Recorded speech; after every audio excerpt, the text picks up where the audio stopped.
Welcome to Charlotte, North Carolina and Charlotte Motor Speedway. Ex-Stig Paul here, and we're going to take a look at the new 2024 Ford Mustang Dark Horse. So it's the old 5-liter Mustang, yay!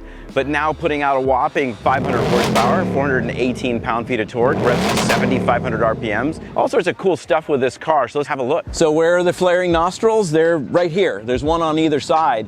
And this Dark Horse, of course, these air intakes are feeding dual throttle bodies, and those dual throttle bodies necessary for this engine to be able to breathe at 7,500 RPMs, making 500 horsepower. So that's kind of the whole tie-in behind the logo and the way the car looks and how the car actually performs. Pretty cool stuff. And looking under the hood, here it is, the 5-liter V8 making 500 horsepower, 418 pound-feet of torque. We talked about these air intakes that are on the sides here, and you can see they're directly feeding these dual air boxes with air filters in them, and then coming on up, 2 throttle bodies. And the net result with some new exhaust headers, we've got different camshaft, we've got connecting rods from the GT500, we've got modifications to the crankshaft on this car. Remember, traditional crankshaft, not the flat plane that we saw in the Voodoo engine in the GT350, but still 7,500 RPMs and 500 horsepower to 5 liters. So we're basically making the same horsepower per liter that Voodoo was, because remember it was a 5.2 and 418 pound-feet of torque. 2 transmission options, 10-speed automatic that you can use, also very good, does rev matching on the downshifts, that whole deal that you would expect from any sort of modern transmission, especially in a performance car. But also, of course, near and dear to my heart, the Tremec 6-speed manual gearbox that you can get with this, with the cool titanium shift knob. That's got to be the way to go, right? Again, in the very back, we've got a limited slip Torsen differential. And then remembering that all of that stuff also has its own cooling systems to it, and radiators and little coolers that are there for oil, for the gearboxes, either one, or that rear limited slip differential. Okay, Charlotte Motor Speedway 2024 Dark Horse Mustang. Never driven around this track before in this configuration.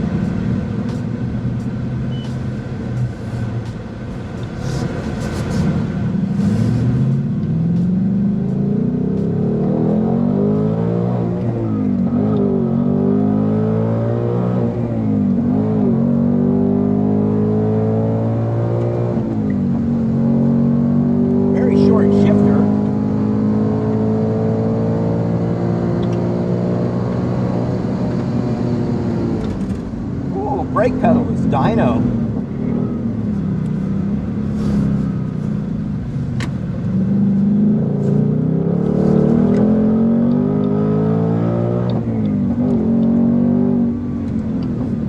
Brake pedal really good, like wow.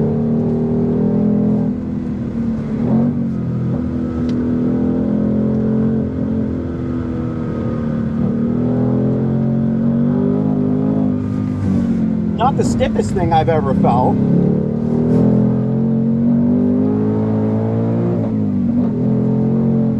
It's a good car on track. This track is really short and choppy and weird, so it's not a great track to really get a good feel for the car, but it's got good bones. It feels really good. It's got a really impressive brake pedal, and the brake power feels excellent. So Brembo, nice job on the brakes. The Pirellis felt good. They got a little squirmy by lap 2. Still has stability and traction control, though it says it's off. I'll try full defeat next time and see what happens if there's another layer to it that I just haven't noticed yet. I certainly can feel it. Puts power down pretty well. Like I said, tires got a little hot after 1 flying lap. The car got a bit squirmy.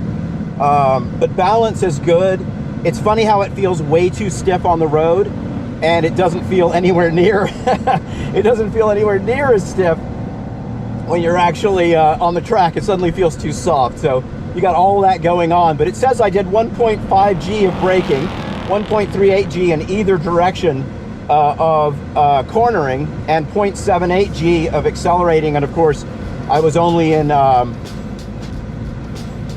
only went down to 2nd gear lowest, so there's no way it's going to pull a G accelerating. It would do that in 1st gear. So pretty cool all around. Again, there's so many iterations of this car that are racing cars, from the S to the R to the GT4 to the GT3. And here we are looking at the street cars, of course, with the Dark Horse. And you start looking at all the little bits and bobs that you can get on here, where look at those brakes. Those are straight off the GT500. They actually said the phrase that they rated the parts bin. That's also true with the engine, where they got some of the bits, the connecting rods, for instance, are from the GT500 that are in this engine. So lots of bits and pieces going, kind of stealing up the range a little bit, since they don't make the GT500 anymore. And we've got these big old Brembo brakes. We've got, you know, big 6-piston calipers in there, specifically built P0 Trofeo tires for this car, Trofeo RSs that are on the vehicle. There's a track pack where this could actually be a 305. This one's got it on there. So we've got a big, wide front tire on a 10-inch rim and a 10.5-inch rim on the back. That's the width of the rim. So they're really, really big tires, one of the bigger front tires you'll ever see. And also behind all of this, magneto-rheological Magneride suspension system that can go from quite soft and reasonable day-to-day to very stiff and you know, for recommended for track use. Also much stiffer springs, anti-roll bars. The entire suspension on the car really beefed up, especially with the optional track package that this car has. So here, looking at the normal Dark Horse without the handling package, you'll notice, I mentioned already, but it's a 305 with the actual track pack on the car, which is a monster front tire. How big is it? The standard front tire on the Dark Horse is a 255. So you're going from a 255 to a 305. So it's not like, oh, it's 10 millimeters. It's a lot. And the track pack also has a special rear wing that it comes with. This one doesn't have it on there, but there is a gurney flap that you can mount on that goes across basically from the top of the end plate and seals that off, providing a lot more downforce. It also has a front splitter that's wider and lower. It also, because those front tires are so much wider, there's actually a little fender lip that goes around that sort of extends the fender out to cover most of the outside of the front tire, though that 305 still sticks out on the track pack car from the fender wall, even with that extra lip on there, because that tire's so big. So pretty cool, I think, to get the track pack on this car, get that with the Tremec 6-speed. I'd go ahead and get the Bang & Olufsen stereo system just because I like good stereo systems, but you can really equip this car to be pretty cool. And again, serve as a pretty nice daily driver, but also a pretty awesome car to rip around a racetrack in.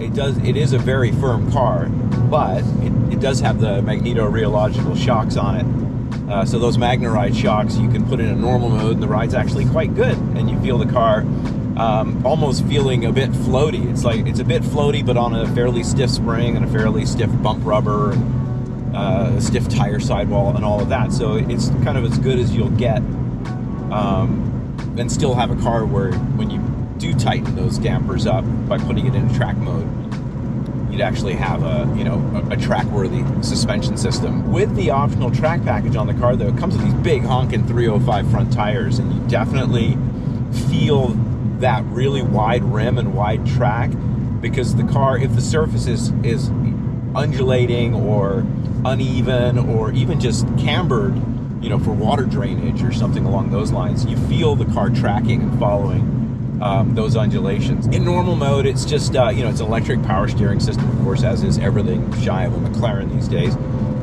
And, you know, it doesn't have really any feel. The car tracks quite well, other than that tram lining I was just speaking of. It's very direct, and it's actually extremely direct, like in a very good way, when you go up into the sport and the track modes.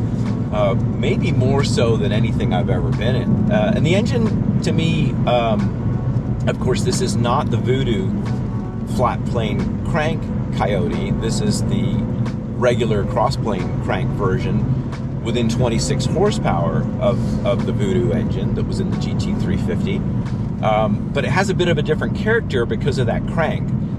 It definitely has a different note to it, engine sound to it. It's not quite as waily as a flat plane crank tends to be.